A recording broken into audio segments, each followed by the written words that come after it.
দেশে জাতীয় নির্বাচন কবে হবে তা আলোচনার মাধ্যমে নির্ধারণ হওয়া উচিত বলে মন্তব্য করেছেন বাংলাদেশ সফররত মার্কিন সাবেক উপরাষ্ট্রদূত জনি ড্যানিয়েল উক্স।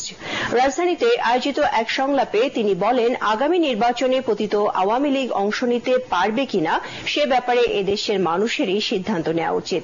বাংলাদেশের রাজনৈতিক পট পরিবর্তনে যুক্তরাষ্ট্রে 29 বিলিয়ন অর্থায়ন বিষয়ে প্রেসিডেন্ট ট্রাম্পের দেয়া তথ্য সঠিক নয় বলেও দাবি করেন তিনি। অনুষ্ঠানে আরেক সাবেক কূটনীতিক উইলিয়াম বি মাইলাম বলেন, বাংলাদেশের মানুষ গণতন্ত্র চায়, এক্ষেত্রে কোথায় ত্রুটি রয়েছে তা খুঁজে বের করা দরকার।